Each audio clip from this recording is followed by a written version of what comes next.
vamos a hacer una explicación más detallada de este tópico, en donde expliquemos cuáles son sus funciones primordiales. Tal como lo acabamos de observar y lo acaba de describir la videosíntesis, pues prácticamente los lípidos se podría decir que son también fuente de energía, como aparece aquí. Son fuente también de energía y componentes importantes de las células. ¿Por qué son fuente de energía? ¿Ustedes han escuchado hablar de la dieta ceto o keto? Bueno, es la misma, nomás que le pusieron ceto, le pusieron keto porque está en inglés. Es ketogénica o cetogénica en español. Bueno, esta dieta tiene una característica. ¿Cuál es? ¿Quién se acuerda de cuál es la característica de la dieta ceto?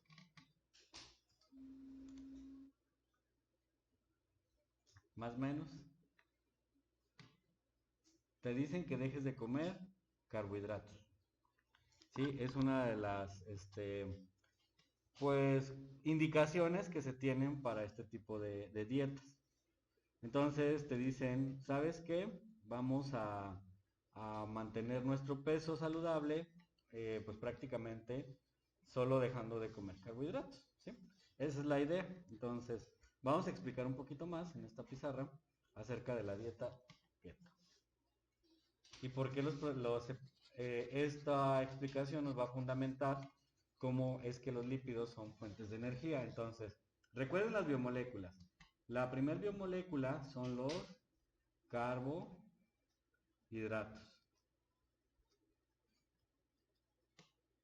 La segunda molécula que hemos visto fueron las proteínas. Y en este momento estamos viendo los lípidos. Ujú. Lípidos. Todos estos son moléculas energéticas. Esta se podría decir que es la primordial. Le sigue la secundaria y finalmente la terciaria, ¿sí? Entonces vamos a hacerlos en orden para que entendamos esta función. Carbohidratos, luego siguen los lípidos y luego siguen las proteínas.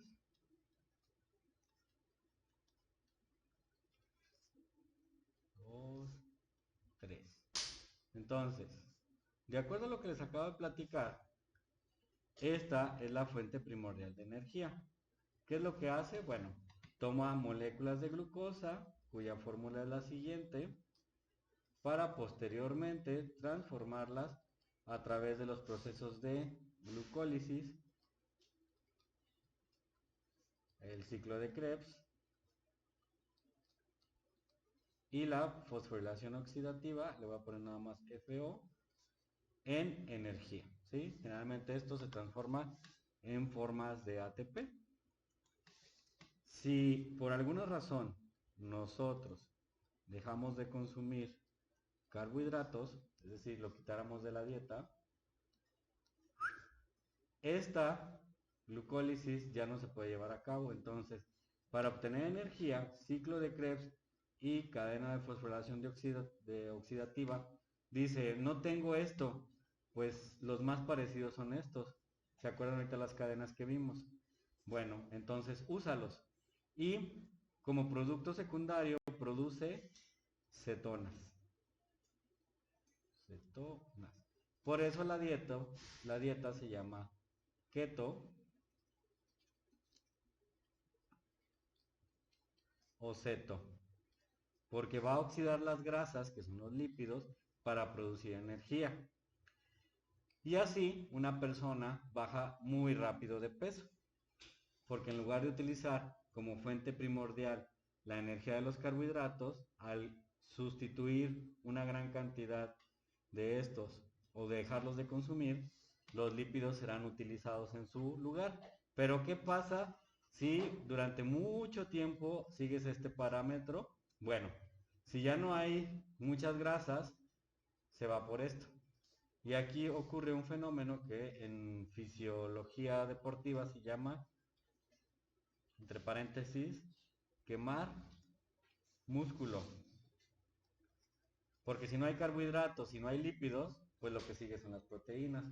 Por eso no sé si han escuchado cuando entrenamos o queremos hacer masa muscular, que nos dicen, o sea, sí está bien que hagas ejercicio, pero no te excedas porque vas a quemar el músculo.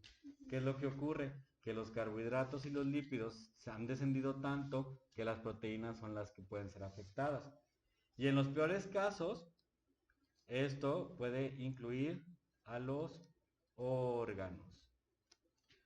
¿Sí? Obviamente en dietas extremadamente agresivas puede ocurrir esto, que los órganos, las proteínas de los órganos sean afectados, pero generalmente ya son enfermedades de origen alimentario como bueno, más que nada la anorexia, ¿sí? Que es la falta de ingesta de alimentos. ¿Sí? Esta es la cadenita que siguen pues prácticamente este tipo de sustancias. Por eso es que efectivamente son altamente sugeribles como reservas de energía. ¿Sí? O sea, literalmente esto que acabamos de decir no es tan descabellado. Entonces son fuentes de energía. Ahí está. Reserva de energía. Son componentes de la membrana. No sé si ustedes recuerden cómo son las membranas celulares. Las membranas celulares son como aparecen acá arriba. Son unas capas como sándwich que están en toda la célula. Entonces vamos a la pizarra para observar cómo podría ser esta estructura componente de membrana.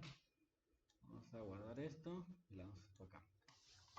La célula comúnmente es un círculo como tal.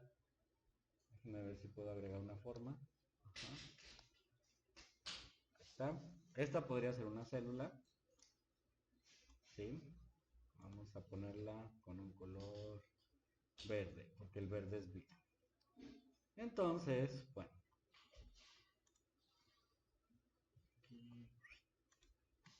A su alrededor nosotros podemos encontrar una capa ligeramente gruesa.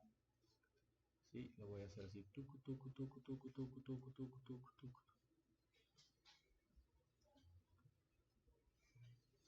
Así como si fuera una cáscara. ¿Sí? Que cubre toda la superficie de nuestra célula.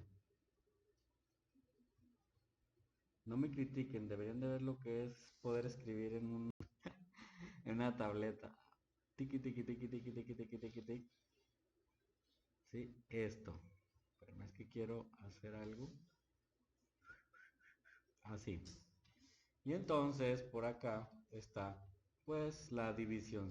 Esta sería como una barrera. Sería como una cáscara de pues literalmente de naranja. ¿Sí? Y así, tal cual. Esta es la membrana. Se las pongo circular porque casi siempre cuando nos la explican, nos la ponen como si fuera un sándwich. Entonces, si tú sacaras un corte de aquí, hicieras un corte aquí, tu membrana se vería así, con una parte arriba y con una parte abajo. ¿Sí? La parte de arriba tiene unas bolitas aquí y tiene una colita. La parte de abajo también tiene una bolita y tiene una colita que se pega, ¿sí? Bolita y así. Seguramente se acuerdan ahorita de la videosíntesis que mencionaron una cosa que se llama fosfolípidos. Esos fosfolípidos son grasas que se encuentran en nuestro cuerpo y que literalmente nos permiten pues repeler las sustancias. Entonces los lípidos son los formadores primordiales de la membrana celular. ¿Sí? Vamos a buscar una imagen de un fosfolípido para que lo vean como apareció ahorita en la videosíntesis.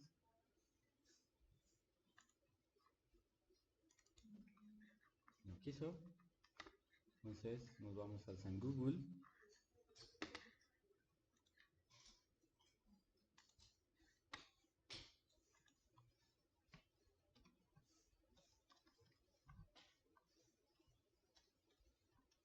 Yo creo que no tengo ahí en la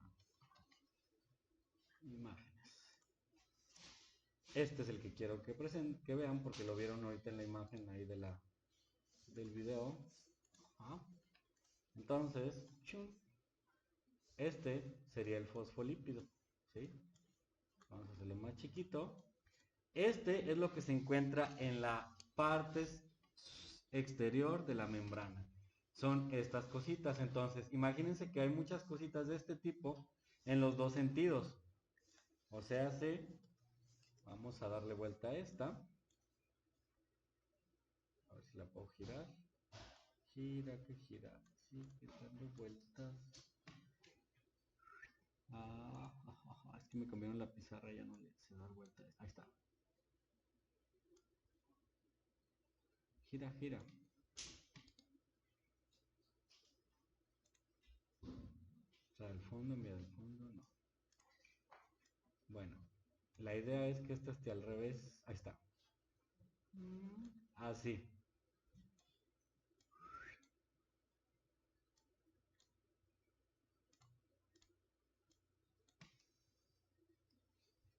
Ahí está. Vamos a hacerlo más grande. Así. Entonces, la membrana plasmática estaría esta parte de acá y esta parte de acá. Entonces van a tener muchas estructuras acomodadas así. ¿Sí? Así. Igual. Así. Esa sería la parte exterior de la membrana. Ahora, quiero que vean qué características tiene. Vean. Esta cabeza superior dice que es hidrofílica. ¿Qué significa hidrofílico? ¿Sí saben qué es filia? Por ejemplo, ¿les gustan las películas? Mucho. ¿Han escuchado hablar de los cinéfilos? Filos significa fijación, ¿sí? Entonces, la filia, cuando dices hidrofilia, hablas de la fijación al agua. Esta cabeza tiene fijación por el agua. Y esta cabeza dice que es hidrofóbica. Fobia, ¿le suena? Aracnofobia. O sea, como quien dice, le tiene miedo. Si dice que es hidrofóbica, le tiene miedo pues prácticamente al agua. Al agua. No le gusta. Pero sí le gustan las grasas. Grasas, sí, como a los mexicanos, que nos gustan las grasas. Ahí está.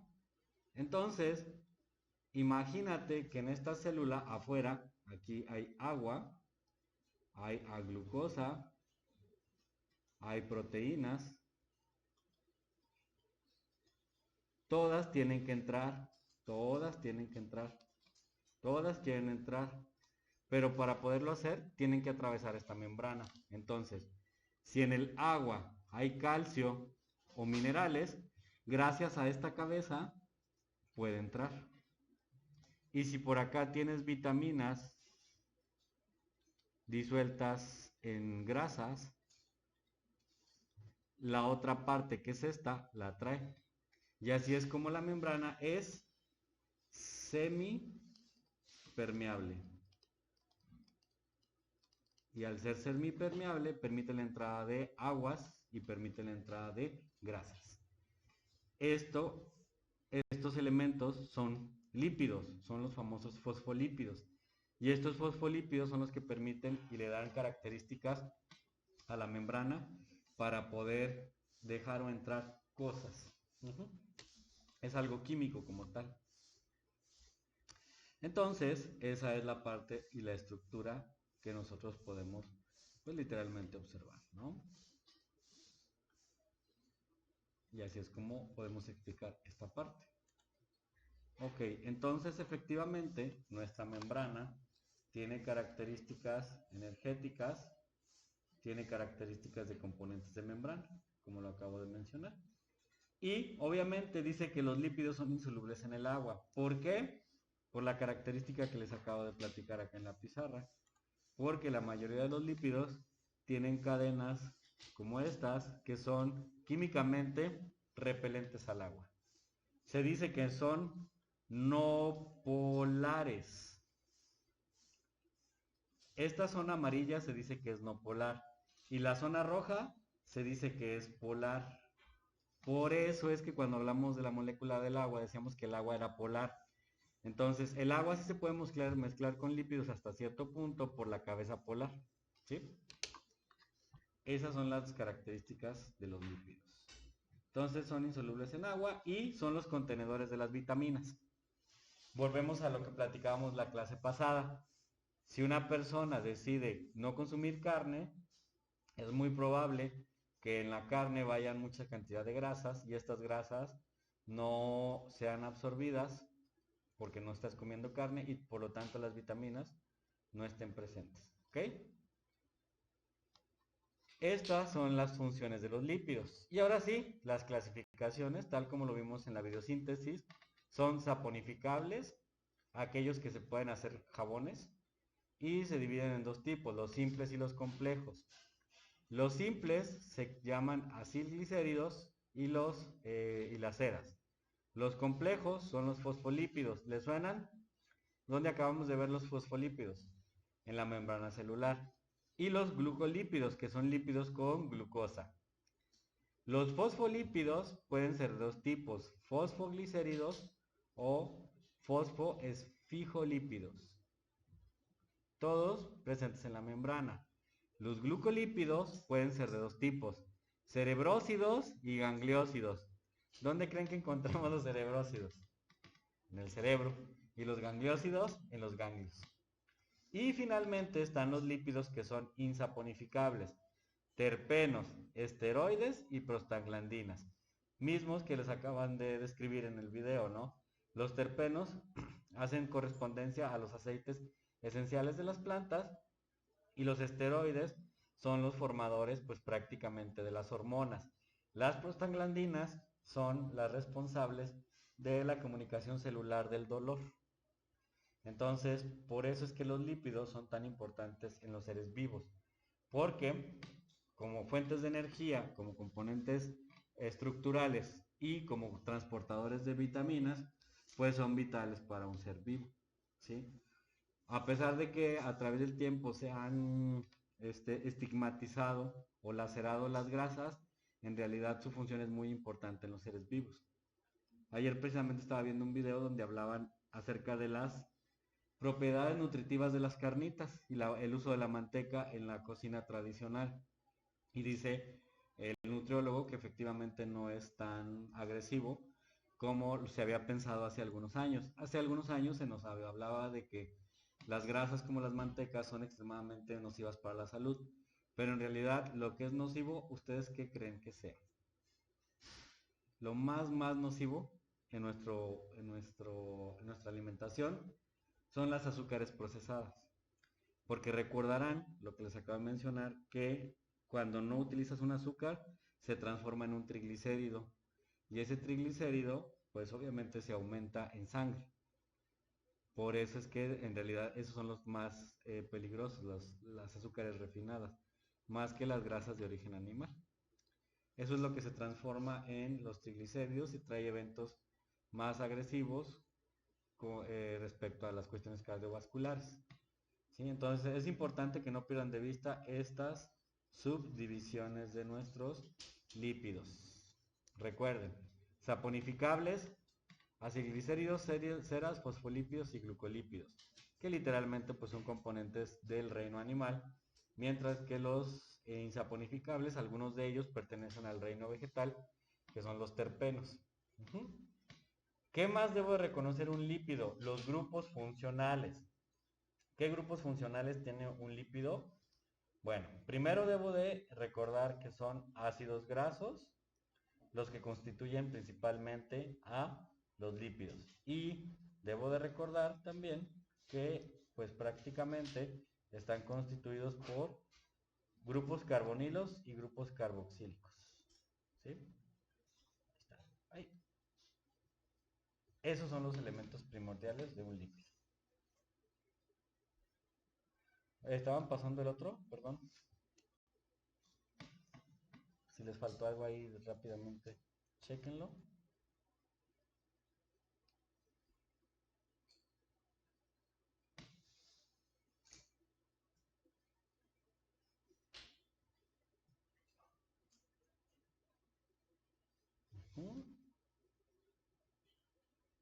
Y ahora sí, vamos a ver cómo está hecho un ácido graso. Recuerden, para que los lípidos sean formados deben unirse los ácidos grasos. ¿Cómo se clasifica un ácido graso? Bueno, primero debemos de entender que un ácido graso es una cadena alifática, ¿sí? De sus clases de química, recuerden que una cadena alifática son este tipo de cadenas donde vamos a encontrar una gran cantidad de carbonos unidos por enlaces covalentes, ¿sí? Que forman lo que son las cadenas lineales. Por eso se llaman cadenas de tipo alifático. En el último carbono van a tener un grupo carboxílico que aparece aquí en azul, que es este. Ahí está.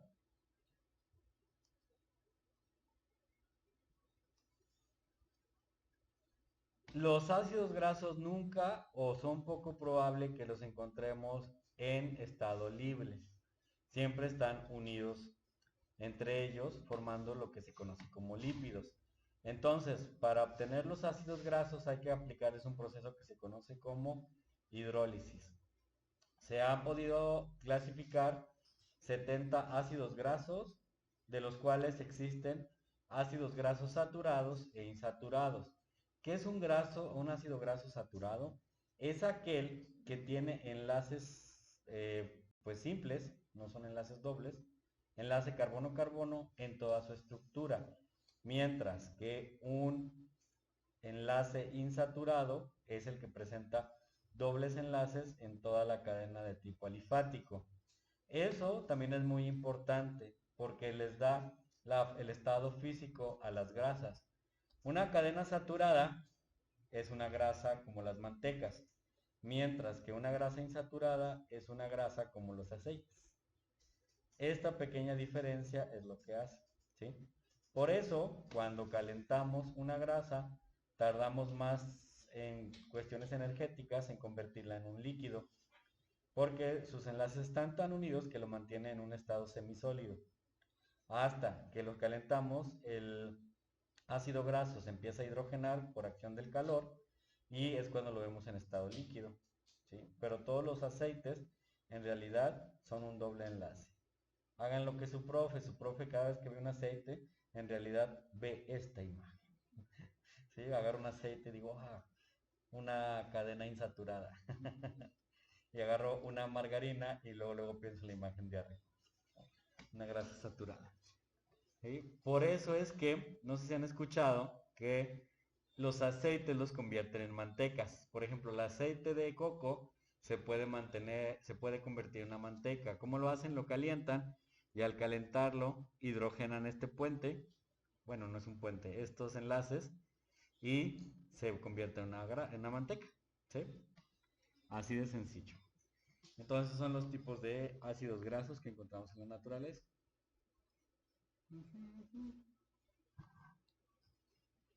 Dígame, ¿los qué? Son enlace carbono-carbono en forma de mantecas. Estos serían como mantecas, los de aquí arriba, manteca, y estos serían aceites. Y esto es por el doble enlace. El doble enlace es como un amortiguador que hace que sean líquidos. ¿Se podría decir que los saturados son sólidos y los insaturados son líquidos? Podríamos decirlo a cierto punto, sí.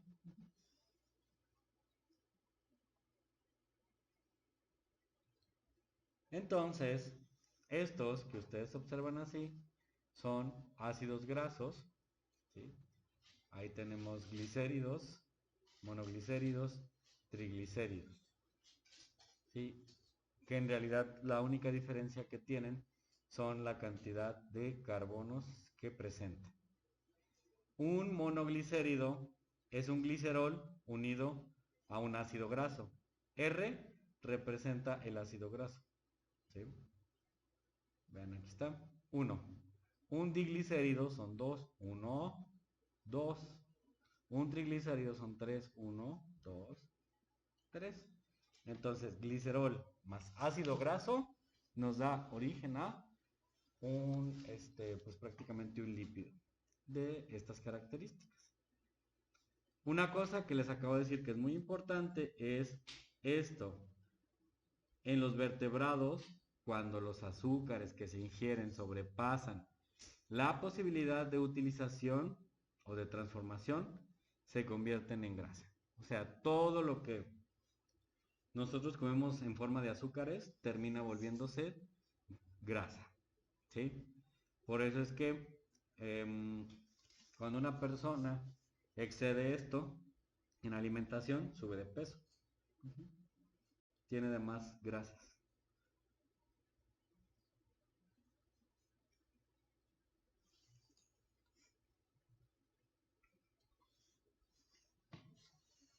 Esa es la estructura química de un lípido. Específicamente es un triglicérido. Puedes observar aquí. Esta es la cadena del ácido graso. Esta. La que está en piquitos es la cadena del ácido graso. ¿Y cuántos ácidos grasos tiene? 3. Entonces es un triglicérido. Del lado izquierdo están las formas de la glicerina o el glicerol, que lo convierten en el famoso lípido, ¿sí? O sea, puede haber grasas que tengan hasta 50 cadenas y eso los convierte en este tipo de situación, ¿ok?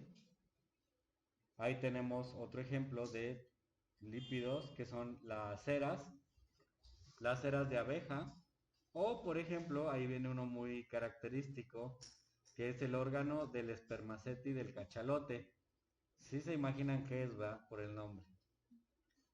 Es el órgano reproductor del cachalote que produce un tipo de esperma que inclusive se utiliza en cosmética para hacer cremas que hagan jóvenes a las personas, según, ¿no? Al contener ceras. Las plantas también tienen lípidos en la parte exterior. Aquí podemos observar aquí en la cutina, que es como la parte externa que hace brillosita las plantas, o inclusive algunas tienen aceite de jojoba. Algunos microorganismos también tienen lípidos, como el Mycobacterium sp. ¿Sí? Entonces aquí observamos, por ejemplo, vean, este es un lípido que tiene 28 cadenas, o sea, que tendría 28 de estas, de las piquitos. Acá tenemos uno que tiene 32, ¿sí? Este tendría 32 y este tendría 16, o sea que tendrían las cadenas así como las observamos en la otra, literalmente. La cera de oveja tiene 28 cadenas, la cera de carnauba 32 y la cera de las plantas hasta 16 cadenas de carbono. O sea que en realidad tendrían 32 ácidos grasos componiéndolas, esta tendría 28 y esta tendría 16. Por eso es que ahora son tan socorridos los ácidos grasos, porque se consideran muy saludables. Este tendría 32 y este tendría 16. ¿Sí? Vamos a tomar una pausa, chicos, y ahorita continuamos con para terminar las ceras. Continuando con las características de los lípidos, está una de las clasificaciones que es muy importante, que son los lípidos esteroideos. ¿Sí? Generalmente, al igual que en los anteriores, pues vienen de cadenas alifáticas, pero específicamente los esteroides vienen de la clasificación de los hidrocarburos aromáticos, aquellos que son en formas de anillos. ¿Sí? No sé si se acuerdan de sus clases de química, que hay un hidrocarburo aromático muy importante que es el benceno. Es hexagonal y tiene unos enlaces por aquí. ¿Sí? Están los fenoles, por ejemplo, ¿sí? Con un grupo H acá. Entonces, bueno, de ahí vienen. ¿Sí? Los principales son lípidos esteroideos, son el colesterol, el cual los vamos a encontrar en las membranas y, como lo mencionamos hace rato, como componentes formadoras de las hormonas. ¿Sí? También se encuentran en las plantas y las bacterias. Obviamente plantas y bacterias no van a tener colesterol. Los esteroides generalmente son de origen animal y los encontramos primordialmente concentrados en el hígado. Existen, por ejemplo, dos esteroides muy importantes que son el LDL, que es el colesterol de baja densidad, también conocido como colesterol malo, y el HDL, conocido como High Density Lipoprotein, que es el colesterol bueno, ¿sí? Esas son las características primordiales de los esteroides. Y como les comentaba en la clase, en el video, pues prácticamente son importantes para la formación de hormonas. Y recuerden que las hormonas son la señalización química de nuestro cuerpo. Por eso es que estas estructuras pues son sumamente importantes dentro de los procesos biológicos. ¿Ok? Entonces, esos son esteroides. ¿Qué más podemos hablar de los esteroides? Ah, pues prácticamente de manera general eso, ¿no? Dijimos que eran derivados del ciclopenta perhidranfenantreno, que hasta les dije que lo repitieran después de mí. El LDL es el colesterol malo, ¿sí? En inglés, bueno, en español es lipoproteínas de baja densidad, así, lipoproteínas de baja densidad.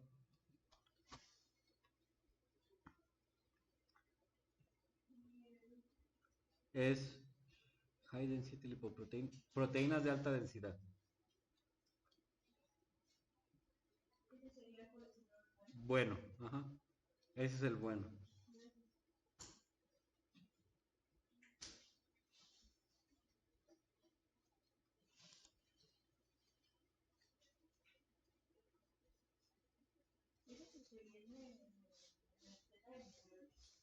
Sí, pero en realidad, fíjense que eso del Nutrioli es muy buena pregunta, porque en realidad, como tal, el colesterol, aunque lo consumas bueno, se puede transformar en malo, y el malo se puede transformar en bueno. En realidad depende mucho de tus procesos hepáticos, ¿sí? Entonces a veces te dicen, ay, toma este colesterol bueno porque te va a ayudar, pero en realidad cuando lo calentamos se puede transformar en LDL. Entonces, en realidad lo que es importante son mantener nuestros procesos biológicos estables para que cuando se oxide, pues no afecte de manera significativa el consumo de estos productos. Ujú. Eso es lo interesante.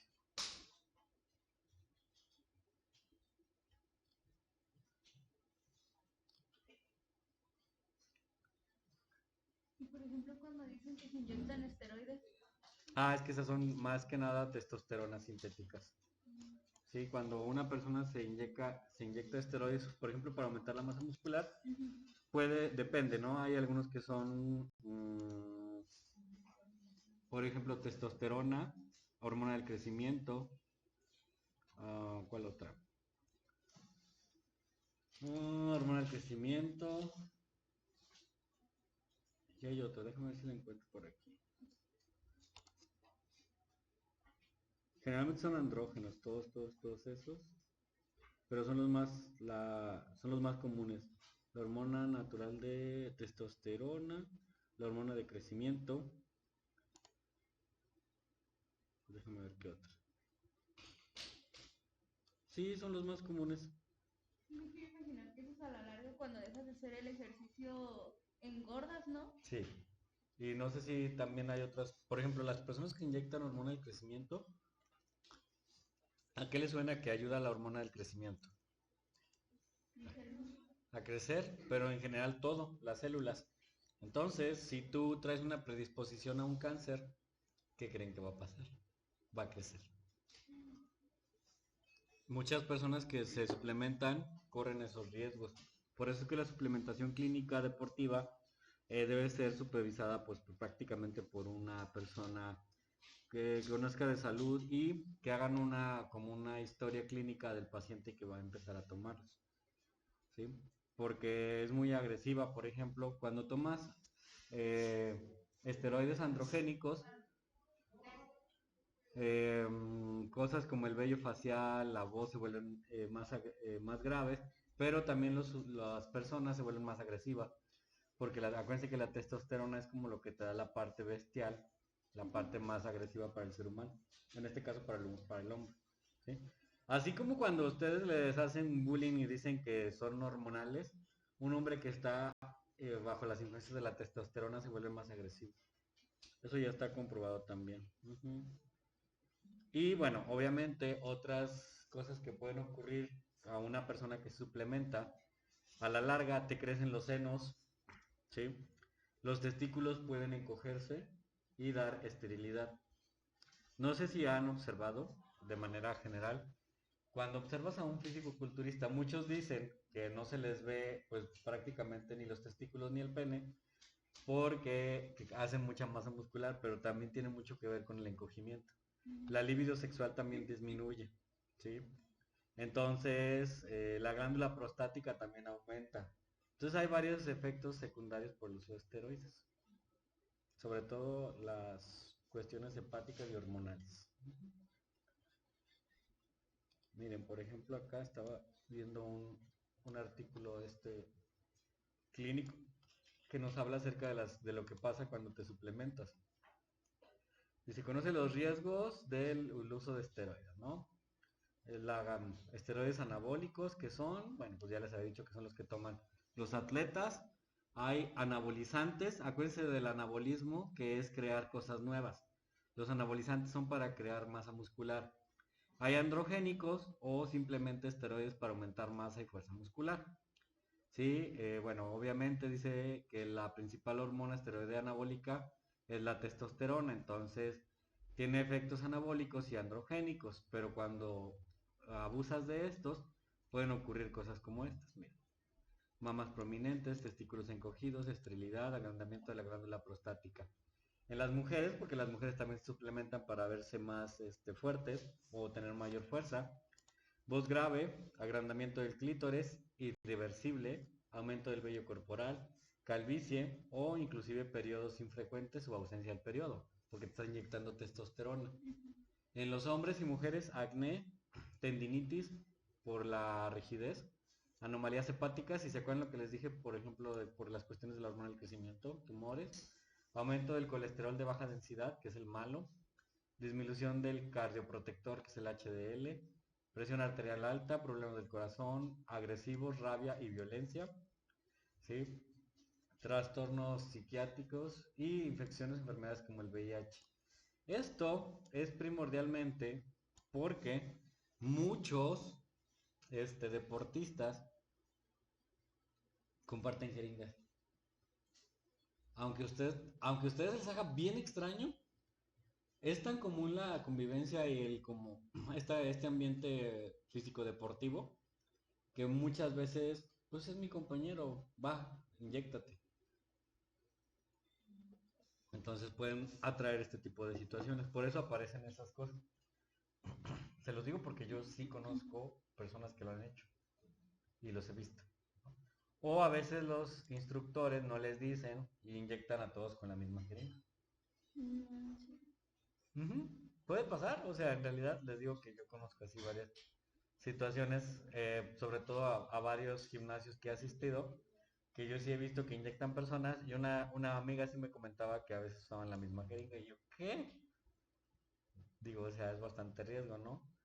Androstenediona, es una hormona en las glándulas suprarrenales, afecta a los testículos, o sea, vean todos los riesgos, ¿no? Hormona del crecimiento humano, esta es la que se inyectan también. ¿Se acuerdan que les dije? Dolor articular, todas estas cosas, vean. Eritropoyetina, esta es para aumentar la hemoglobina. Todos estos son anabólicos que se inyectan, diuréticos para eliminar líquidos, creatina sobre todo para la fuerza. Ahí vienen todos los riesgos. Hombre, es un montón. Por eso es que en la actualidad se supone que la persona que les llaman ciclos, la que te debe recomendar esto de las hormonas, son temporales, no son para toda la vida. O sea, es como para lograr como un buen lugar en una competencia, pero tiene que ser antes porque también ya hacen pruebas para evitar que salgan, para que las personas abusen de esto. ¿sí? Muchas veces han aparecido en, pues sobre todo en cuestiones deportivas. No, es que fulano de tal, dio positivo al antidoping de esteroides. Pero bueno, esas son prácticamente las formas esteroideas. Ahí está el fosfolípido, que ya lo vimos ahorita en la pizarra. Componentes: cabeza hidrófila, es decir, afinidad por el agua, y cola hidrófoba, es decir, repelencia al agua y afinidad por las grasas. Esto lo vamos a encontrar en la membrana. Y miren, hace rato quería yo mostrarles cómo se vería la membrana, y por aquí les hice un dibujo, ahora sí que a medida de lo posible, pero en realidad así se vería la membrana plasmática allá en el sol. Así es como se vería la membrana plasmática con los fosfolípidos. ¿Lo vieron? Esta sería literalmente la membrana y se vería toda circular, ¿sí? Entonces, si por aquí tuviéramos una ruedita, pues todo esto estaría alrededor de la membrana. Se fijan, es como una cáscara. Entonces, esta cáscara, por eso en la otra imagen les ponía aquí, rodeaba toda la célula. Y estos son fosfolípidos, ¿ok? Y ahí está. Si quieren dibujarlo así rápidamente.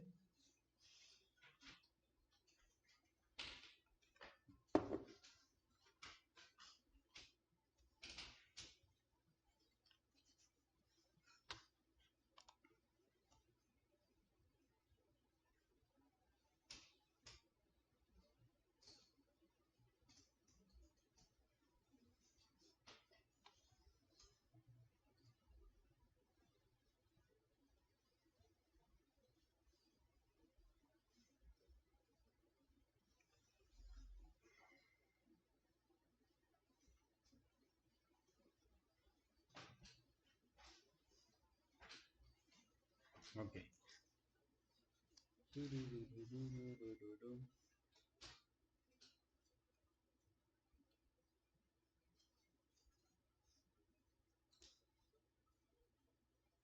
Aquí tenemos el que sigue, los glucolípidos, que son en nuestro cuerpo, sobre todo en la parte neuronal, existen unas zonas que se llaman axones.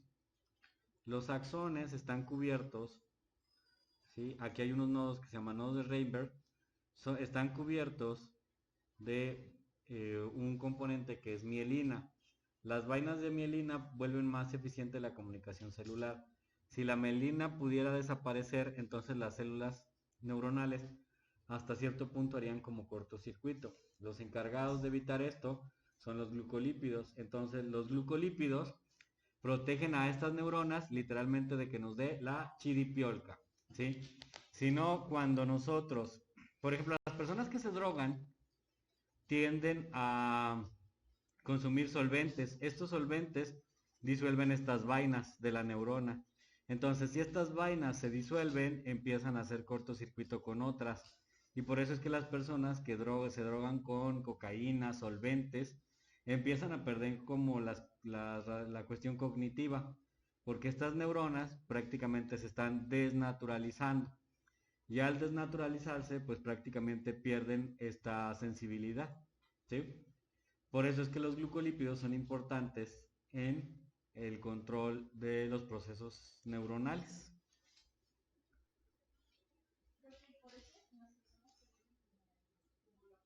O tontitas. Ujú. Sí, porque se pierden funciones cognitivas porque estás desnaturalizando la función del tejido, ¿sí? Miren, ahí está. Cerebrósidos, los glucolípidos y los glucoesfingolípidos importantes en la membrana celular del músculo nervioso, del sistema nervioso central, forman parte de la vaina de mielina, que es esta, ¿sí? Si las vainas de mielina se desnaturalizan, inclusive el Alzheimer se cree que también ocurre por esta situación, no porque se droguen, sino porque se va desnaturalizando la parte de las vainas de mielina de los nervios.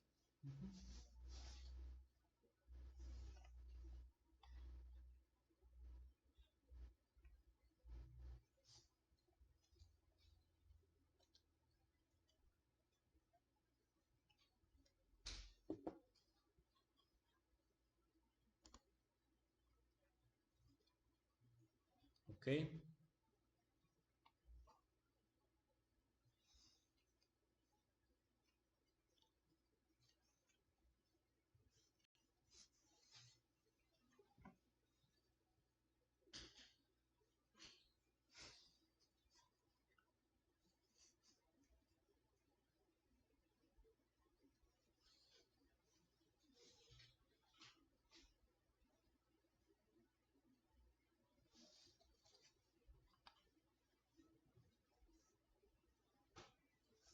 Terpenos es la otra clasificación de los lípidos. Están los aromáticos, ¿no? Por ejemplo, de la menta está el felandreno, de la naranja está el limoneno, el de las naranjas y cítricos y canelas, perdón, el cítricos es el paracimeno, el terminoleno para el pinol, el arón a pino, el lavanda es el terpinonelo, el de algunas especias y semillas, sabineno, y el de las resinas, el lemoneno, ¿sí? Entonces, todos estos son responsables del aroma, entonces los aceites son aromáticos. Tan es así que los masajes se dan con aceites, ¿no? Aceites de esenciales.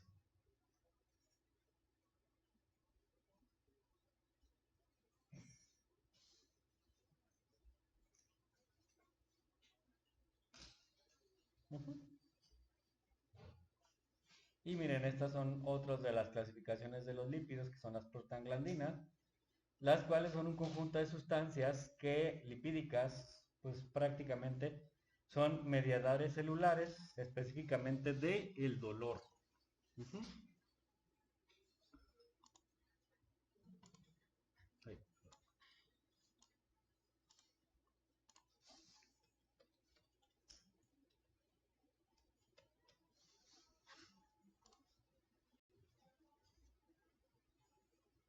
Tienen que ver con vasodilatación, aumento de permeabilidad del tejido, paso de leucocitos, tienen también que ver con, pues lo que les decía, el dolor específicamente en las cuestiones nerviosas, evitan que se agreguen las plaquetas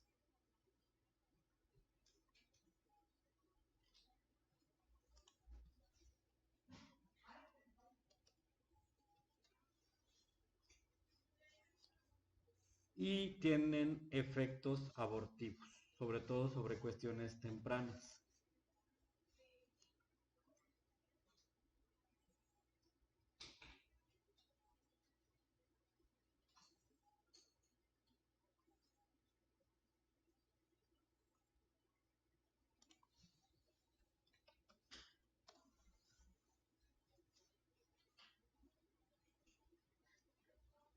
Inclusive hay un medicamento como cultura general que se llama misoprostol. Muchas jóvenes, no es recomendable, lo utilizan para producir contracciones, ya que es un análogo de la prostaglandina y ocasiona abortos tempranos, ¿sí? Es una de las también de las funciones, por eso les digo que es abortivo. Si hay muchas concentraciones naturales de prostaglandinas, pues el efecto abortivo temprano aparece. Entonces muchas personas usan misoprostol, que es lo que les decía, un análogo de la prostaglandina E1, para producir contracciones en el miometrio y así poder abortar, ¿no? Específicamente. Yo creo que sí la habían escuchado, es muy común, por eso son prostaglandinas.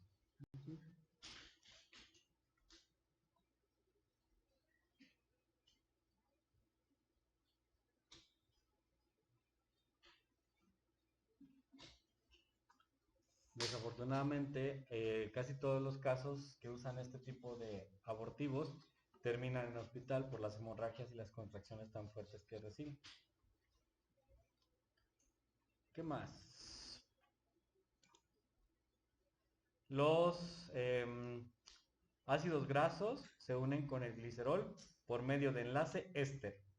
Entonces, todos los lípidos se van a unir a partir de enlaces éster, para que los pongan por ahí.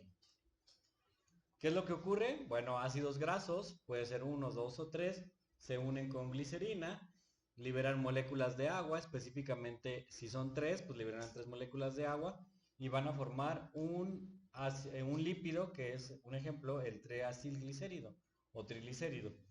Una glicerina, 3 ácidos grasos, un lípido. A esta reacción se le llama reacción de esterificación, a la formación de enlaces éster.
Y ahí les presento los diferentes ácidos grasos que pueden constituir a nuestros lípidos y sus diferentes nombres.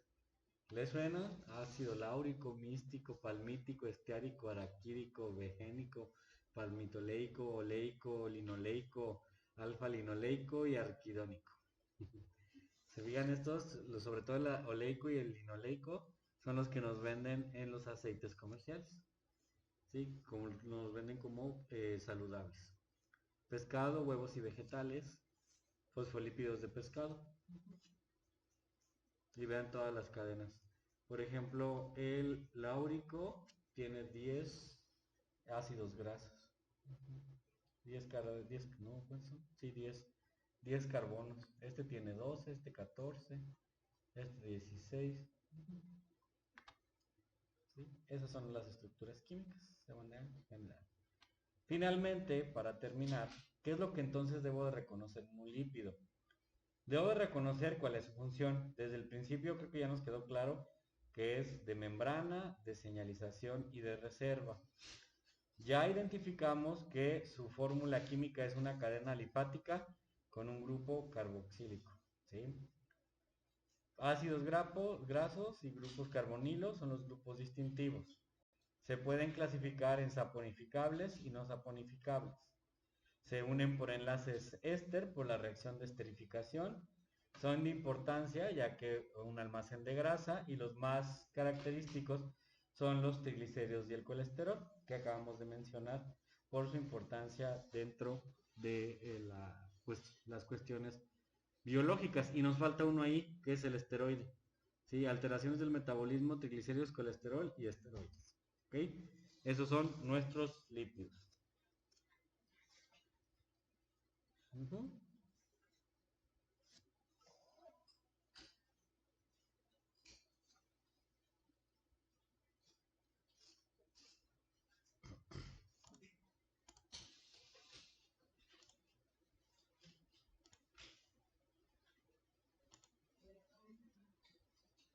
Entonces, pues vamos a algo más feo, que es una microevaluación de lo que acabamos de ver.